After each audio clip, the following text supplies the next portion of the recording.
What's up, Gary? What you got? All right, so one of them, one solicitation, I reached out to this contractor a while back for pricing. It was in Alaska. He didn't. He had like he was gonna give me a price, but he never did respond back.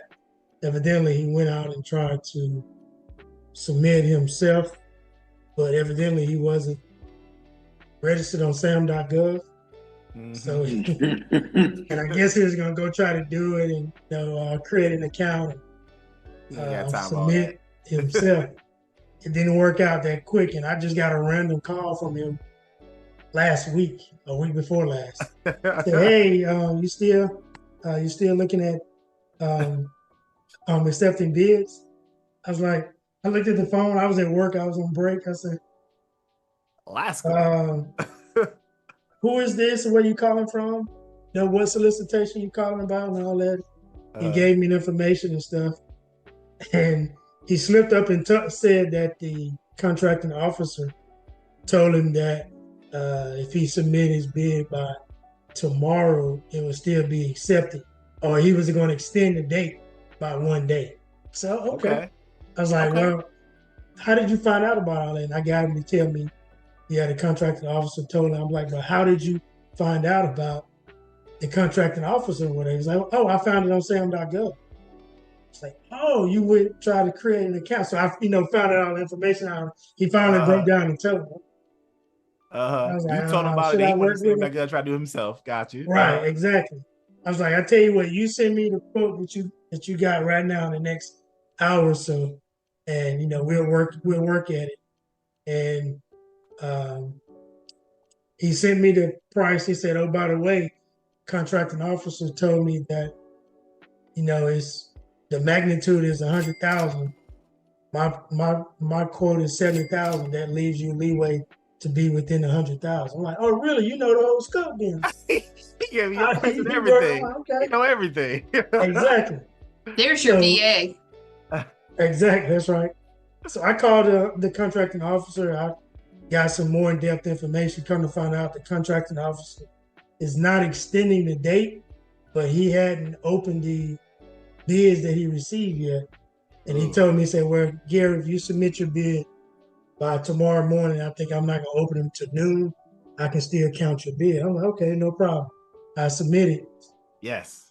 But I called the guy back who called me, the contractor. I said, now, bidding that we're going to submit this way, hey, is this your lowest price you can do it for? Because I asked you for a price earlier. You didn't want to give me a price. Now you want to reach out and give me a price. Hey, we need just the lowest discount you can buy. He said, I tell you what, I would knock off, I think it was 5 or 10%, something like that. I can't remember. So he knocked that off and sent me a new price. I submitted it last week, I think, and talked to the contracting officer yesterday. No, yeah, Monday. Today just Tuesday now. And he said he's supposed to look at them, evaluate them tomorrow, give him a call back tomorrow. I'm wondering if it's even X number of people submitted the price. Right. Wait, so because he told you he's going to evaluate them. He said, give him a call back after, like he told you that? The CO told you that? He said, if I don't get in touch with you by Wednesday, give me a call, by tomorrow, give me a call no later than Wednesday. And that's see, rare. I guess it's working in Alaska. It's remote. It's probably just like not a lot going on. So like, exactly. Yeah. So I submitted my bid for 87,000. The contractor's price was right at 61,000, I think. Nice. So it works out. We'll work it out. But I just thought it was kind of funny that he called me out of the blue. Hey, are you still accepting bids? A week later, I'm like, dude, all right. After you already asked, that's funny. Yeah. That just shows that people need us, y'all. And then the way I word it too is like, we're providing a service. Like, we've done the paperwork, we've registered, like we're making it easier. You remember one time I talked about it. We're making it easier for these subs to get these contracts. We're not trying to, mark stuff and do crazy. We're trying to help you guys out. So I'm glad it's like he finally realized that like you are providing a service for him. You are helping him win a contract. And it's a win-win for both of y'all once y'all win it. Hey, what's up, my friend? I'll let you get back to the video, but real quick, I've helped people make 6 to 7 figures a year in government contracting. No joke. Our students have been awarded over $100 million in contracts. Again, no joke. Hey, listen, do me a favor. Check the link above me or above my head or below and check out one of my master classes. I'm doing some free trainings on Friday at 7 p.m. I don't do them often. I kind of do them as I have time. So click the link, go to the website. We have middleman101.com or the contractingblueprint.com. Either way, they take you to the same place. But come check out a masterclass. It's a free training by me. It's an hour training. I go over government contracting, and then we'll see if we're a good fit to work together. Talk to you then. All right, peace. And then he asked me, said, do you bid on a lot of these? I'm like, yeah, I bid on multiple services or whatever. He's like, well, actually, that's what I want to get into. I don't really want to do all the paperwork and stuff. I just, just do the work. I'm like, well, that's what I called you for the first time. I didn't tell him that, but you thought that in your head, like that's what I was doing. That's what I'm trying to do, and you didn't want to give me no price. But so that was one, and then today, actually yesterday, a kitchen range hood cleaning and inspecting preventive maintenance. Still working on that. Mm-hmm. They got a site visit tomorrow. Let's see how serious these people are about going to the site visit. They give me a price. Good. That's a great story. That's hilarious. Yeah. Now he realizes. Some people realize it off bat. They like, oh great, you gonna do the paperwork. You gonna make my life easier. Boom, I get it. It took this person. They're a little hard-headed. But they got it. That's good. That's good. And that, what, pricing wise, I was gonna tell you, Gary, that's good pricing, because as soon as you said 70 in my head, I was like, I probably bid it for 80. Right? That's the first thing that came in my head. So I like your pricing as well. Like if the estimated magnitude is 100,000, I wouldn't go up there. I would try to bid it to a point that is competitive. That way you can still make some money. So I like your pricing. Yeah, and when he told me about the man, I'm like, man, well, how you know that? If you haven't looked at the solicitation, then he's like, so he said that, I instantly like, all right, I need to get him down lower than what he was initially going to do, since he didn't get to me initially.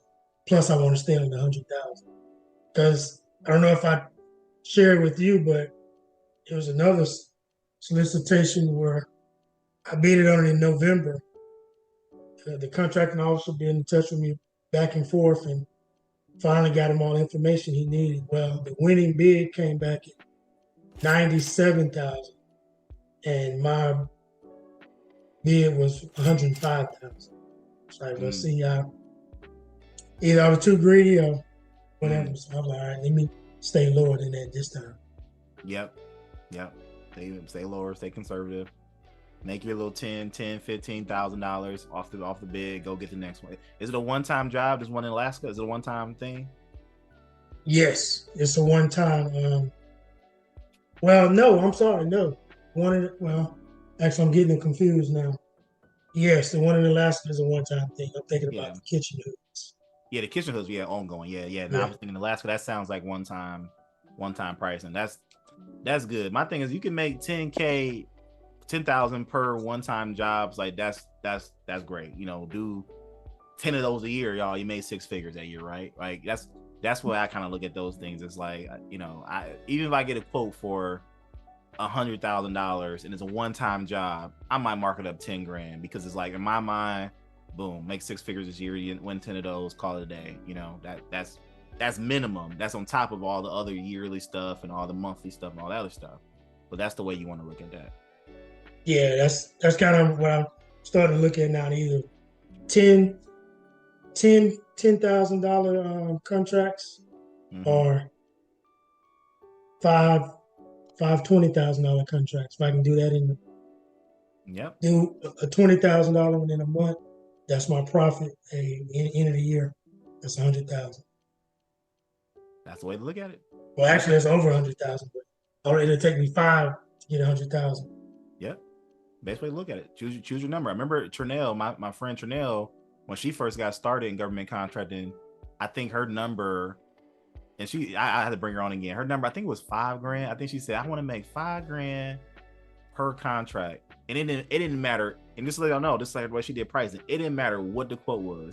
The quote could be for $300,000. The quote could be for, $40,000. She put $5,000 on top of every single thing.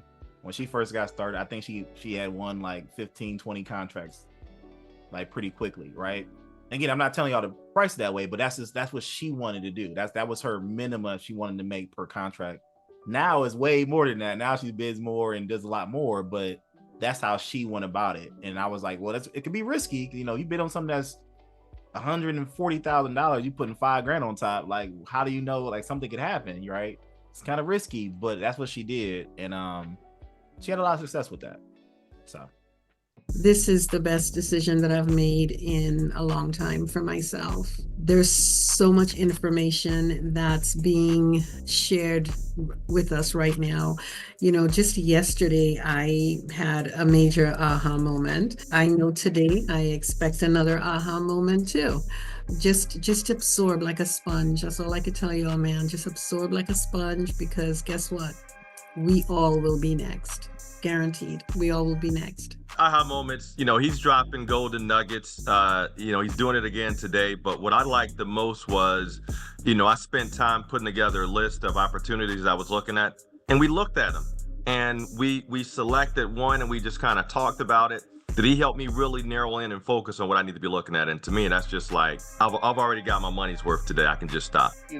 Just full disclosure, I had pushed and went all the way through everything: registration, website, NAICS codes, set aside, all of that stuff set up, page code, all of that's been done. Myself, I was at a point to where I didn't know what the next steps were. I asked a couple of questions yesterday, got clarification, and that was great. I didn't ask any questions today. I've been listening, because it's hard to articulate, but it's almost like you don't know what you don't know. But to listen to the other students and Dr. West and the response and all of that triggered things for me. I'm like, oh, and I would write something down, or I'd take a note. It's great to come with specific questions, but just to sit and listen to that detail and listen to what some other people are experiencing and some of their questions and challenges, and you can be like, oh yeah, I hadn't thought of that. Yeah, this is a great session.